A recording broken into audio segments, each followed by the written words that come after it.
கர்த்தராகிய இயேசு கிறிஸ்துவின் நாமத்தினால் வாழ்த்துக்கள். கர்த்தர் உங்களை ஆசீர்வதிப்பாராக. வேதப்புரட்டு செய்தி எண் 18 குறித்து நாம் பார்க்க போகின்றோம். இந்த வேதப்புரட்டு சொல்கின்றது, விளையாட்டுக்கள், பந்து விளையாட்டுக்கள் மற்றும் பிற விளையாட்டுக்கள் செய்தி விசுவாசிகளிடையில் மாத்திரம் விளையாடப்படலாம். தவறான ஆவிக்குள் செல்லாத வரைக்கும் சபை விளையாட்டு குழுக்கள் ஒருவரோடு ஒருவர் போட்டியிடலாம். மாநாட்டு கூட்டங்களில் வாலிபர்களை உற்சாகப்படுத்துவதற்கு இது சிறந்த ஒன்றாகும் என்று இந்த வேதப்புரட்டு கூறுகின்றது. நான் நீதியை பிரசங்கிக்கின்ற ஒரு பிரசங்கி. கர்த்தராகிய இயேசு கிறிஸ்துவின் விசுவாசத்துக்காகவும் மல்கியா 4:5-6 நிறைவேற்றின தேவனுடைய தீர்க்கதரிசியாகிய வில்லியம் பிரணாமினால் நமக்கு கொண்டு வரப்பட்ட பரிசுத்தத்தின் செய்திக்காகவும் போராடும் ஒரு மனிதன். விளையாட்டுக்கள், பந்து விளையாட்டுக்கள் மற்றும் பிற விளையாட்டுக்கள் செய்தி விசுவாசிகளிடையில் மாத்திரம் விளையாடப்படலாம். தவறான ஆவிக்குள் செல்லாத வரைக்கும் சபை விளையாட்டு குழுக்கள் ஒருவரோடு ஒருவர் போட்டியிடலாம். மாநாட்டு கூட்டங்களில் வாலிபர்களை உற்சாகப்படுத்துவதற்கு இது சிறந்த ஒன்றாய் இருக்கும் என்று கூறுகின்ற இந்த வேதப்புரட்டு தவறானதாய் இருக்கின்றது. 1 யோவான் 2:15-16 உலகத்திலும் உலகத்தில் உள்ளவைகளிலும் அன்பு கூறாதிருங்கள். ஒருவன் உலகத்தில் அன்பு கூர்ந்தால் அவனிடத்தில் பிதாவின் அன்பில்லை. ஏனெனில் மாம்சத்தின் இச்சையும் கண்களின் இச்சையும் ஜீவனத்தின் பெருமையும் ஆகிய உலகத்தில் உள்ளவைகள் எல்லாம் பிதாவினிடத்தில் உண்டானவைகள் அல்ல, அவைகள் உலகத்தினால் உண்டானவைகள். எபேசியர் 4:14 நாம் இனி குழந்தைகளாய் இராமல் மனுஷருடைய சூதும் வஞ்சிக்கிறதற்கேதுவான தந்திரமுள்ள போதகமாகிய பலவித காற்றினாலே அலைகளைப் போல அடிக்கப்பட்டு அலைகிறவர்களாய் இராமல் அன்புடன் சத்தியத்தை கைக்கொண்டு தலையாகிய கிறிஸ்துவுக்குள் எல்லாவற்றிலேயும் நாம் வளருகிறவர்களாயிருக்கும்படியாக அப்படி செய்தார். இந்த செய்தியை எழுதுகிறவர் செய்தி விசுவாசிகள் மத்தியில் விளையாட்டு போட்டிகள் மற்றும் பிற விளையாட்டுகள் இருப்பது பரவாயில்லை என்கிறார். மேலும் சபை விளையாட்டு குழுக்கள் கெட்ட ஆவி உள்ளே வராத வரைக்கும் ஒருவரோடொருவர் போட்டியிடலாம். இன்னும் சொல்ல போனால் மாநாட்டு கூட்டங்களில் வாலிபர்களை உற்சாகப்படுத்துவதற்கு விளையாட்டுக்கள் சிறந்தவை என்றும் கூறுகிறார். இந்த செய்தியை எழுதுகிறவர் வாலிபர்கள் பின்பற்றுவதற்கான சிறந்த லட்சியங்களை விளையாட்டுக்கள் கொண்டிருக்கின்றன என்று கூறுகிறார். நான் இப்பொழுது வாசித்த வேத வசனங்களோடும் கடைசி கால செய்தியாகிய மல்கியா 4:5-6 ஒப்பிட்டு பார்த்து ஜாக்கிரதையாய் ஆராய்ந்த பிறகு இந்த வேதப்புரட்டு எண் 18 ஒரு பிசாசின் உபதேசம் என்று நான் முடிவு கட்டுகின்றேன். இந்த செய்திக்கு பின்னால் இருக்கின்ற ஆவி என்பது மிகவும் வஞ்சனையுள்ளதும் உலக பிரகாரமான ஆவியுமாய் இருக்கின்றது. ஒரு பின்வாங்கி போன மனிதன் எப்பொழுதுமே தன்னுடைய இச்சைக்கு பொருத்தமாக ஒரு காரியத்தோடு கூட வருவான். நீங்கள் ஒரு பின்வாங்கி போன நிலையில் இருக்கும் பொழுது வார்த்தை உங்களை திருத்துவதற்கு நீங்கள் இடம் கொடுக்க வேண்டும். நீங்கள் வார்த்தையை புரட்டி போட்டு உங்களுடைய பின்வாங்கி போன நிலையை மூடி மறைக்க முயற்சி செய்யக்கூடாது. கள்ள உபதேசமானது மரணத்தை விளைவிக்கும் வரைக்கும் புற்றுநோயை போல அரித்து தின்னுகிறது. 2 தீமோத்தேயு 2:18 அவர்கள் சத்தியத்தை விட்டு விலகி உயிர்த்தெழுதல் நடந்தாயிற்று என்று சொல்லி சிலருடைய விசுவாசத்தை கவிழ்த்து போடுகிறார்கள். வார்த்தைக்கு திரும்பி வாருங்கள். சுத்தமான தேவனுடைய வார்த்தையின் கீழ் அமர்ந்து உங்கள் பெருமைகளை எல்லாம் புதைத்து போடுங்கள். தேவனுடைய வார்த்தைகள் உபதேசத்துக்கும் கடிந்து கொள்ளுதலுக்கும் சீர்திருத்தலுக்கும் நீதியை படிப்பிக்குதலுக்கும் பிரயோஜனம் உள்ளவைகளாய் இருக்கிறது. 2 தீமோத்தேயு 3:16 மற்றும் 17 வார்த்தையை புரட்டுகின்ற எந்த ஆவியும் தன்னுடைய துவக்கத்தை ஏதேனிலிருந்து சர்பத்திலிருந்து பெற்றிருக்கின்றது. வேதப்புரட்டு எண் 18 தவறானது, வஞ்சனையுள்ளதாயிருக்கின்றது. மனிதர்கள் ஏன் உலகத்திலும் உலகத்தில் உள்ளவைகளும் அன்பு கூறக்கூடாது என்பதற்கான எளிமையான காரணம் இதுதான். தேவனுடைய அன்பும் உலகத்தின் அன்பும் உலகத்தில் உள்ளவைகளும் ஒன்றோடொன்று இணக்கம் இல்லாதவைகளாய் இருக்கின்றன. அவை ஒன்றுக்கொன்று எதிரடையாய் இருக்கின்றன. அவை ஒன்றாய் சேர்ந்து இருக்க முடியாது. அவை ஒருமனப்பட முடியாது. இந்த ஆவி எவ்வளவு தந்திரம் உள்ளதாய் இருக்கின்றது. அது ஒருதலை பட்சமாக இருக்க வேண்டும். அது தன்னுடைய இச்சைக்கு ஏற்றவாறு ஒன்றை கண்டுபிடிக்க வேண்டும். தங்களுக்கென்று ஒரு தராதரம் இருக்க வேண்டும் என்றும் உலகத்தின் பார்வையில் ஒரு நல்ல நிலையை பெற்றிருப்பதற்காகவும் அவர்கள் இப்பொழுது உலகத்தை சபைக்குள்ளாக கொண்டு வருகிறார்கள். அது ஒரு பெருமையின் ஆவியாய் இருக்கின்றது. தேவ அன்பும் உலக அன்பும் மற்றும் உலகத்தின் காரியங்களும் வெவ்வேறு பக்கங்களை உடையதாக இருக்கின்றது. இந்த காரணத்தினால்தான் இப்பிரபஞ்சத்தின் அதிபதியாகிய பிசாசானவன் தேவனுடைய பிள்ளைகளுக்கு எதிராக சண்டையிடுகிறான். தேவனுடைய பிள்ளைகள் பரிபூரணத்துக்காக பிரயாசப்பட்டு கடைசி கால செய்தியாளன் மூலமாக நமக்கு கொண்டு வரப்பட்ட பரிசுத்தத்தின் செய்தியின்படி ஜீவிக்க பிரயாசப்படுவதை பார்க்க அவன் விரும்புவதில்லை. ஏனெனில் அவர் பரிசுத்தம் அல்லது நரகம் என்று பரிந்துரைத்தார். நாம் முன்னோக்கி பார்ப்பதற்கான சில காரியங்கள் நமக்கு இருக்கின்றன. ஆகவே உலகத்தின் காரியங்களாய் இருக்கிற விளையாட்டு போட்டிகள், பந்து விளையாட்டுக்கள், இன்னும் பிற விளையாட்டுக்களை நாம் பின்னோக்கி பார்க்க கூடாது.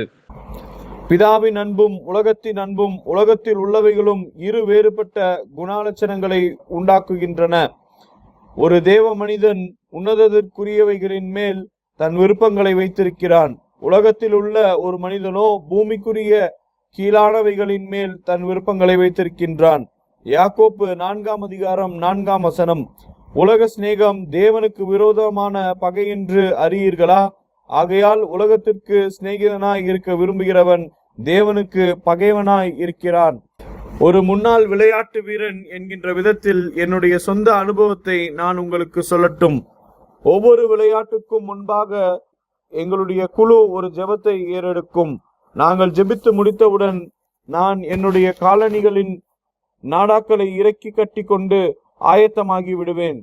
நடுவர் அந்த விசிலை ஊதின உடனே என்னுடைய எண்ணமெல்லாம் ஜெயிக்க வேண்டும், அந்த நேரத்தில் ஜெயிக்க வேண்டும் மற்றும் நான் என்கின்ற இந்த இரண்டுக்கும் இடையில் எது வந்தாலும் அதை அப்படியே வழியிலிருந்து ஊதி தள்ளி விடுவேன்.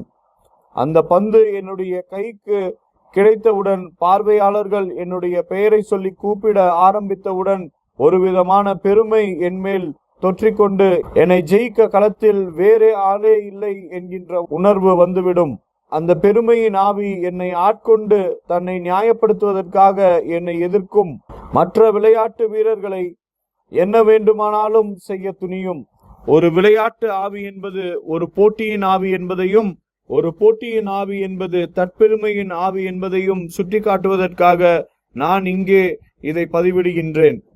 இந்த ஆவியை நீங்கள் தொடர்ந்து ஆராய்ந்து பார்த்தால் அது நேராக லூசிபரிடம் செல்லும். ஒருவரோடு போட்டியிடுவது என்பது ஒரு காரியத்தை அடைவதற்காக அதே காரியத்தை அடைய போராடி கொண்டிருக்கும் வேறொருவரோடு தான் அதை அடையும் வரை தொடர்ந்து போராடுவது. அது தேவனுடைய ஆவி அல்ல, அது உலகத்தின் ஆவியாயிருக்கின்றது. ஒரு போட்டியின் ஆவி என்பது உலகத்தின் ஆவியாயிருக்கின்றது. அந்த ஆவி உங்களுக்குள் வராமல் எவ்விதத்திலும் நீங்கள் விளையாட்டில் பங்கு பெற முடியாது. ஒரு போட்டியின் ஆவி என்பது உலக ஆவியாகும். 1 யோவான் 2:15 மற்றும் 16 முரணாக இது இருக்கின்றது. அது இவ்வாறு கூறுகின்றது: ஒருவன் உலகத்திலும் உலகத்தில் உள்ளவைகளிலும் அன்பு கூர்ந்தால் விளையாட்டு, பந்து விளையாட்டு போன்ற மற்றும் பிற விளையாட்டுக்கள் அவைகளில் ஈடுபட்டால் அவனுக்குள் பிதாவின் அன்பு இல்லை என்று கூறுகிறது. நீங்கள் ஒன்று தேவனின் பட்சத்தில் இருக்கிறீர்கள் அல்லது பிசாசின் பட்சத்தில் இருக்கிறீர்கள். தேவன் உன்னுடைய முழுமையை பெற்றிருப்பார் அல்லது உன்னுடைய ஒன்றையும் பெற்றிருக்க மாட்டார். விளையாட்டுகள் எப்பொழுது விளையாடப்பட்டாலும் அது விசுவாசிகளிடையே ஆனாலும் சரி, அவிசுவாசிகளுக்கிடையே ஆனாலும் சரி, அல்லது வேறு யாருக்கிடையே ஆனாலும் சரி, அங்கே எப்பொழுதுமே ஒரு கெட்ட ஆவியானது வந்து ஆஜராகி விடுகிறது. அதுதான் உலகத்தின் ஆவி. சபை விளையாட்டு குழுக்கள் கெட்ட ஆவி உள்ளே வராத வகையில் ஒரு குழு இன்னொரு குழுவோடு போட்டியிடலாம் என்று சொல்லுகிற இந்த உபதேசம் அது ஒரு காரியத்தையும் கூறவில்லை. அது வேத வார்த்தையில் நிற்க முடியாது. ஒரு போட்டியின் ஆவி என்பது ஒரு மேட்டிமையின் ஆவியாக இருக்கிறது. ஒரு மேட்டிமையின் ஆவி என்பது ஒரு பேராசையின் ஆவியாக இருக்கிறது. ஒரு பேராசையின் ஆவி என்பது பொல்லாத ஆவியாகவும் பிலிப்பியர் 2:3 முரம்பானதாய் இருக்கிறது. ஒன்றையும் வாதினாலாவது வீண் பெருமையிலாவது செய்யாமல் மனத்தாழ்மையினாலே ஒருவரை ஒருவர் தங்களிலும் மேன்மையானவர்களாக எண்ண கடவீர்கள். இந்த உபதேசம் மிகவும் தந்திரமானது, இது மிகவும் வலுவழுப்பானது. மேலும் இது சபைக்குள் ஊர்ந்து வருவதற்கு அனுமதிக்கப்பட்டால் மக்களை அடிமதனத்திற்குள்ளாக்கி முடிவில் அவர்கள் ஆத்துமாக்களை நரகத்திற்கு கொண்டு சென்றுவிடும். இந்த உபதேசத்தின் பின்னால் இருக்கிற முக்கிய நோக்கம் இதுதான். அதே மேட்டிமையின் உபதேசத்தை தான் லூசிபர் பரலோகத்திலிருந்து 1/3 தூதர்களுக்கு பிரசங்கித்து அவர்களுடைய அழிவை கொண்டு வந்தான். அங்கே பரலோகத்திலிருந்து உதைத்து தள்ளப்படுதல் உண்டாயிருந்தது. இந்த விளையாட்டு ஆவியின் ஒரு மேட்டிமையின் ஆவியாகவே இருக்கிறது. அது ஒரு பெருமையின் ஆவியாக இருக்கிறது. லூசிபர் உன்னதமானவருக்கு ஒப்பாக இருக்க விரும்பினான். அவன் தேவனுடைய நட்சத்திரங்களுக்கு மேலாக தன்னுடைய சிங்காசனத்தை உயர்த்த விரும்பினான். அது ஒரு பெருமை அடித்துக் கொள்ளும் ஆவியாயிருக்கின்றது. ஒவ்வொரு விளையாட்டு வீரனுக்கும் வீராங்கனைக்கும் பெருமை அடித்துக் கொள்ளும் ஆவி இருக்கிறது. ஒரு பெருமையின் ஆவி மேலும் அழிவுக்கு முன்னானது அகந்தையாய் இருக்கின்றது. பிசாசு அந்த போட்டியின் ஆவியை உங்கள் ஆத்மாவுக்குள் கொண்டு வருகிற வரைக்கும் தான் காரியம். அதன் பிறகு நீங்கள் சிக்கிவிட்டீர்கள். பேரும் பிரஸ்தாபமும் கை நிறைய காசும் தான் உங்களுடைய முழு கண்ணோட்டமாக மாறிவிடும். மத்தேயு 16:26 மனுஷன் உலகம் முழுவதையும் ஆதாயப்படுத்தி கொண்டாலும் தன் ஜீவனை நஷ்டப்படுத்தினால் அவனுக்கு லாபம் என்ன? மனுஷன் தன் ஜீவனுக்கு ஈடாக எண்ணத்தை கொடுப்பான். செய்தி விசுவாசிகள் மத்தியில் காணப்படுகின்ற இந்த போட்டியின் ஆவி 1 தீமோத்தேயு 5:21 நீ பட்சபாதத்தோட ஒன்றும் செய்யாமலும் விசாரிக்கும் முன் நிர்ணயம் பண்ணாமலும் இவைகளை காத்து நடக்கும்படி தேவனுக்கும் கர்த்தராகிய இயேசு கிறிஸ்துவுக்கும் தெரிந்து கொள்ளப்பட்ட தூதருக்கும் முன்பாக உறுதியாய் கட்டளையிடுகிறேன் என்கின்ற வார்த்தைக்கு நேரடி முரண்பாடாக இருக்கின்றது. விளையாட்டு என்பது கிறிஸ்தவனுக்கான காரியம் அல்ல. ஏனென்றால் விளையாட்டின் ஒரு கூட்டாளி இருக்கிறான். ஒரு உலக ஆவி அது பிரிக்க முடியாதது. விளையாட்டை பெற்றுக்கொள்ளும்படியாக நீங்கள் இந்த உலகத்தோடு கூட்டாளிதனம் வைத்துக் கொள்ள வேண்டும். அது 1 யோவான் 2:15 மற்றும் 17 முரம்பானது. விளையாட்டு என்பது சபைக்கான ஒரு காரியம் அல்ல. பெந்தேகோஸ்தே நாளில் சபை துவங்கின காலம் தொட்டு விசுவாசிகளிடையே விளையாட்டுக்கள் விளையாடப்பட்டன என்று கூறுகிற புதிய ஏற்பாட்டு வேத வசனம் ஒன்று கூட கிடையாது. பவுல் தீமோத்தேயுவை உற்சாகப்படுத்தும்படியாக ஒரு பந்தாட்ட குழுவை ஆரம்பிக்கிறதை உங்களால் கற்பனை செய்து பார்க்க முடிகிறதா? அல்லது பவுலனுடைய குழுவும் தீத்துவனுடைய குழுவும் எந்த போட்டியிலாவது ஈடுபடுவதை உங்களால் கற்பனை செய்து பார்க்க முடிகிறதா? கூடாத காரியம். வாலிபர்களை உற்சாகப்படுத்துவதற்கு ஆதி சபை அது போன்ற விளையாட்டுகளை ஏற்பாடு செய்ததில்லை என்று சொன்னால், பிறகு செய்தி விசுவாசிகள் மத்தியில் சபை விளையாட்டு குழுக்களை ஆரம்பிப்பதற்கு தேவனால் கொடுக்கப்பட்ட அதிகாரம் நமக்கு கிடையாது. மேற்கோள் சபைகால புத்தகம் பக்கம் 67. பெந்தேகோஸ்தேயில் சபை என்னவாக இருந்ததோ அதுவே தர கொள்கையாக இருக்கின்றது. அதுதான் முறை, வேறு முறை கிடையாது. பண்டிதர்கள் என்ன சொன்னாலும் அது ஒரு காரியமில்லை. தேவன் அந்த முறையை மாற்றவில்லை. பிசாசு இந்த நடவடிக்கைகளை கிறிஸ்தவ காரியங்களாக தந்திரமாக சபைக்கு அறிமுகப்படுத்தி விட்டான். அது தேவனுடைய பிள்ளைகளை அடிமைதனத்திற்குள் கொண்டு வருவதற்காக அவன் பயன்படுத்துகிற திட்டமாயிருக்கின்றது. 2 பேதுரு 2:1 கள்ள தீர்க்கதரிசிகளும் ஜனங்களுக்குள்ளே இருந்தார்கள். அப்படியே உங்களுக்குள்ளும் கள்ள போதகர்கள் இருப்பார்கள். அவர்கள் கேட்டுக்கேதுவான வேத புரட்டுகளை தந்திரமாய் நுழைய பண்ணி தங்களை கிரயத்துக்கு கொண்ட ஆண்டவரை மறுதலித்து தங்களுக்கு தீவிரமான அழிவை வருவித்துக் கொள்வார்கள். மேற்கோள் ஒரு கழுகு தன் கூட்டை கலைக்கிறது போல 1960 10:23. மேலும் சகோதரனே, நான் ஒரு காரியத்தை உங்களுக்கு சொல்கிறேன். ஒரு மனிதன் தேவனுடைய பிள்ளையாய் இருக்கும்படி பிரிந்திருப்பான் என்றால் பழைய பிரமாணங்களுக்கும் ஸ்தாபனங்களுக்கும் அவனை ஒருபோதும் திருப்தி செய்யாது.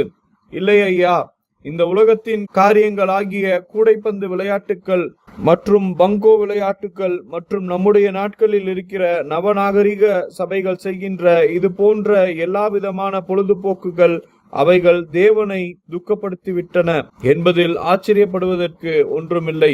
தேவன் எங்கே? அவர்கள் தங்களிடமிருந்து தேவனை துக்கப்படுத்தி துரத்திவிட்டனர். அதுதான் நிச்சயமாக உண்மை. ஆம் ஐயா. மேற்கோள்: கழுகு தன் கூட்டை கலைக்கிறது போல. 1958. நீ ஒரு கழுகாயிருந்தால் நீ பயப்படுவதில்லை. இந்த சமுதாய நிகழ்ச்சிகள் மற்றும் விழாக்கள் மற்றும் படக்காட்சிகள், பொழுதுபோக்குகள் மற்றும் சபையில் செய்யப்படுகிற மற்ற காரியங்கள், பந்து விளையாட்டுக்கள் மற்றும் பாஸ்டருடன் பணம் திரட்டும்படியாக செய்யப்படுகின்ற ஒவ்வொரு காரியங்களும் எப்படிதான் செய்யப்படுகிறதோ என்று உங்களால் புரிந்து கொள்ளவே முடியாது. அது ஒருபோதும் அந்த நோக்கத்தில் இங்கு செய்யப்பட்டதில்லை. மேற்கோள்: மிகாயா தீர்க்கதரிசி 1961. பந்து விளையாட்டுக்கள் மற்றும் உல்லாசங்கள் மற்றும் அது போன்றவைகள் அதெல்லாம் பரவாயில்லை, ஆனால் அது சபைக்கு உரியதல்ல. மேற்கோள்: தேவன் தம்முடைய சபையை பரிபூரணப்படுத்துதல் 1954. மேலும் இன்றைக்கு அது அவ்வளவுதான். நீங்கள் உங்களுடைய எல்லா விதமான சபையை சேர்ந்து கொள்ளுதல் மற்றும் உல்லாசங்கள் மற்றும் பந்து விளையாட்டு நிகழ்ச்சிகள் மற்றும் உங்களுக்கு தேவையான மற்ற எல்லாவற்றையும் நீங்கள் வைத்துக் கொள்ளலாம். ஆனால் என்னை பொறுத்தவரை என்னை கிறிஸ்துவுக்குள் புதைத்து விடுங்கள். மேற்கோள்: வரலாற்றில் பிரபலமாக பேசப்பட்ட மகத்தான செய்தி 1961. அதன் தொல்லையே உலகத்துக்குத்தான். சபை தங்கள் வளாகங்களுக்குள் மிகப்பெரிய பொழுதுபோக்கை இந்த உலகத்திற்கு அளிக்க முயற்சி செய்வதே காரணம். நாம் அப்படி செய்யவே கூடாது. அப்படி செய்தால் நாம் என்ன செய்கிறோம்? நாம் ஒரு பெரிய பானை நிறைய மதம் சார்ந்த கலப்பட இலைக்கறி சூப்பு தயாரித்து அவர்களுக்கு கொடுக்கிறோம். அவ்வளவுதான். நீங்கள் அதை என்ன வேண்டுமானாலும் அழைக்கலாம். சமுதாய நிகழ்ச்சிகள் மற்றும் சிறு வங்கோ விளையாட்டுகள் மற்றும் பிரசங்கியாருக்கு காணிக்கை திரட்டுவதற்காக சூப்பு விருந்து நிகழ்ச்சி என்றெல்லாம் நீங்கள் அழைக்கலாம். முட்டாள்தனம். அது சபையை நடத்துவதற்கான ஒரு முறை இல்லை. சபையிலும் பொழுதுபோக்குகள் நடத்தப்பட வேண்டும் என்கின்ற ஒரு இடத்திற்கு வரும் பொழுது அவர்கள் ஒரு பரிதபிக்கப்படத்தக்க பின்வாங்கி போன நரகத்துக்கு செல்லும் ஒரு கூட்ட மக்களாக இருக்கிறார்கள். மேற்கோள்: சபை காலம் 1960. இப்பொழுது நீங்கள் பாருங்கள், இந்த காரியங்கள் எல்லாம் வெறுமன ஒரு குதூகலத்துக்கான கலவையாய் இருக்கிறது. இப்பொழுது வேதம் கூறுகிறது, அவர்கள் துரோகிகளாயும் துணிகரமுள்ளவர்களாயும் இருமாப்புள்ளவர்களாயும் வேத பிரியராயும் சுகபோக பிரியராயும் இருப்பார்கள் என்று. ஓ, தொலைக்காட்சியில் இரவு நிகழ்ச்சி ஒன்று இருந்தால் அவர்களால் ஞாயிற்றுக்கிழமை இரவு சபைக்கு செல்ல முடியாது. ஓ என்னே, இன்னும் சொல்ல போனால் சபைக்குள்ளாக பந்து விளையாட்டு குழுக்களும் மற்றும் இரவு சூப்பு விருந்துகளும் கிரிக்கெட் நிகழ்ச்சிகளும் மற்றும் தேவ பிரியராய் இராமல் சுகபோக பிரியராயும் இணங்காதவர்களாயும் இருமாப்புள்ளவர்களாயும் துரோகிகளாயும் துணிகரமுள்ளவர்களாயும் இச்சையடக்கம் இல்லாதவர்களாயும் கொடுமையுள்ளவர்களாயும் நல்லோரை பகைக்கிறவர்களாயும், பாருங்கள், நல்லோரை பகைக்கிறவர்களாயும் விளையாட்டு விரும்பிகளாகிய எல்லா மாயமாலமான பிரசங்கிகளுக்கும் உலக பிரகாரமான விளையாட்டுகளை விரும்பும் செய்தி விசுவாசிகளுக்கும் நான் சவால் விடுகின்றேன். ஆதி சபையில் ஆத்தும ஆதாயம் செய்கின்ற திட்டத்தில் விளையாட்டு எங்கே பங்கு வகித்தது என்று எனக்கு காண்பியுங்கள் என்று. விளையாட்டுக்கள், பந்து விளையாட்டுக்கள் மற்றும் பிற விளையாட்டுக்கள், அந்த காலகட்டத்தில் விளையாட்டுக்கள் இருந்திருந்தாலும் அவை கிறிஸ்துவ சபைகளால் கடைபிடிக்கப்படவில்லை. அவர்கள் சிம்சோனை கொண்டு எப்படி விளையாட்டு காண்பித்தார்கள் என்பதை நினைவு கூறுங்கள். அவர்கள் தங்களுடைய விளையாட்டு மைதான இருக்கையில் அமர்ந்து குடித்து கொண்டும் களியாட்டம் செய்து கொண்டும் இருந்தனர். அதேபோல் அவர்கள் தங்களுடைய பெரிய திரையரங்குகளில் ஒன்று கூடி கோடிக்கணக்கில் கொன்று குவிக்கப்பட்ட நம்முடைய சகோதர சகோதரிகளை வைத்து அவர்கள் விளையாட்டு காட்டினார்கள். மேற்கோள்: உலகம் மறுபடியும் விழுந்து போகுதல் 1963. கூடைப்பந்தோ மட்டைப்பந்தோ கால்பந்தோ அல்லது வேறு ஏதாவது விளையாட்டாய் கூட இருக்கலாம். அதை குறித்து அதற்கு விரோதமாக எனக்கு ஒன்றுமில்லை. ஆனால் அதுவே உங்களுடைய கடவுளாக இருக்கும் என்றால் அது ஒரு பெரிய காற்றடைந்த பையாய் இருக்கிறது. ஆனால் நான் உங்களுக்கு சொல்லட்டும், இன்றைக்கு நமக்கு தேவைப்படுவது என்னவென்றால் பரிசுத்த ஆவியின் வல்லமையை திரும்பவும் நம்மிடம் கொண்டு வரக்கூடிய இந்த காலத்திற்கென்று அபிஷேகம் பண்ணப்பட்ட தேவனுடைய வார்த்தையே. ஆம், அதெல்லாம் பரவாயில்லை. ஆனால் அது சபையை சார்ந்ததல்ல. இல்லை ஐயா, சபையை ஒன்று கூட்டி சேர்ப்பதற்கான அப்படிப்பட்ட ஒன்றை கட்ட வேண்டும் என்றால் நீங்கள் இது போன்ற காரியங்களை கொளுத்தி போட்டு அல்லது உதைத்து வெளியேற்றிவிட்டு வார்த்தையை மீண்டும் கொண்டு வரக்கூடிய ஒன்றை பெற்றுக்கொள்வதே நல்லது. மேலும் அது உலகத்தின் காரியமாயிருக்கின்றது. அதை தேவனுடைய வார்த்தையோடு சேர்த்து கலக்குவது என்பது உங்களால் அதை செய்ய முடியாது. இல்லை ஐயா. மேற்கோள்: இயேசு கிறிஸ்து நேற்றும் இன்றும் என்றும் மாறாதவராயிருக்கிறார். 1961. முக்கியமான உளவியல் பயிற்சிகளில் இந்த உலகத்தோடு கூட போட்டி போட நாம் முயற்சிப்பதில்லை. பந்து விளையாட்டுகள் மற்றும் அறிவு சார்ந்த போட்டிகளில் அவர்களை மிஞ்ச வேண்டுமென்று நாம் முயற்சிப்பதில்லை. நாம் அவர்களை சந்திக்க முடியாது. இவ்விதமாய் ஒளியின் பிள்ளைகளை பார்க்கிலும் இந்த பிரபஞ்சத்தின் பிள்ளைகள் தங்கள் சந்ததியில் அதிக புத்திமான்களாய் இருக்கிறார்கள் என்று பிதாவே நீர் சொல்லியிருக்கிறீர். ஆகவே பிதாவே, அது எங்களுக்கு தெரியும், ஆனால் எங்களுக்கோ இயேசு இருக்கிறார். எந்த மனிதனாவது தேவனுடைய வார்த்தையோடு எதையாகிலும் சேர்க்கவோ நீக்கவோ செய்தால் ஜீவ புஸ்தகத்திலிருந்தும் பரிசுத்த நகரத்திலிருந்தும் இந்த புஸ்தகத்தில் எழுதப்பட்டவைகளில் இருந்தும் அவனுடைய பங்கை தேவன் எடுத்து போடுவார். வெளிப்படுத்தின விசேஷம் 22:18.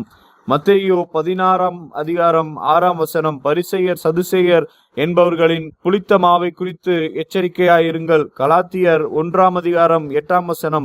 நாங்கள் உங்களுக்கு பிரசங்கித்த சுவிசேஷத்தை அல்லாமல் நாங்களாவது வானத்திலிருந்து வருகின்ற ஒரு தூதனாவது வேறொரு சுவிசேஷத்தை உங்களுக்கு பிரசங்கித்தால் அவன் சபிக்கப்பட்டவனாய் இருக்க கடவன். இந்த கள்ள உபதேசத்தை குறித்து கடைசி சபை கால தூதனும் கூட எச்சரித்தார். தேவனுடைய வார்த்தையின் பிழைகளை திணிப்பதில் ஆபத்தை குறித்து நானும் கூட விசுவாசிகளை எச்சரிக்கிறேன். விளையாட்டுக்கள், பந்து விளையாட்டுக்கள் மற்றும் பிற விளையாட்டுக்கள் சபைக்குரியதல்ல. அப்போஸ்தலனாகிய பவுலும் தீர்க்கதரிசி வில்லியம் பிரென்னாமும் இயேசு கற்பித்தவைகளுக்கு செவி கொடுத்து அவ்வண்ணமாகவே சபைக்கு கற்பித்தனர். அப்படி இருக்க வேத புரட்டு எண் 18 கூறுகிற நீர் யார்? சபைக்கு இன்று இப்படிப்பட்ட கள்ள காரியங்களை போதிக்கிறதற்காக இந்த அதிகாரம் உனக்கு எங்கிருந்து வந்தது? இது போன்ற உபதேசங்களுக்கு விலகி ஓடுங்கள். இன்னும் தாமதமாவதற்கு முன்பு உங்கள் ஆத்துமாவை காத்து கொள்ளுங்கள். மேற்கோள்: மயங்கி இழுக்கும் ஆவிகள் 1955.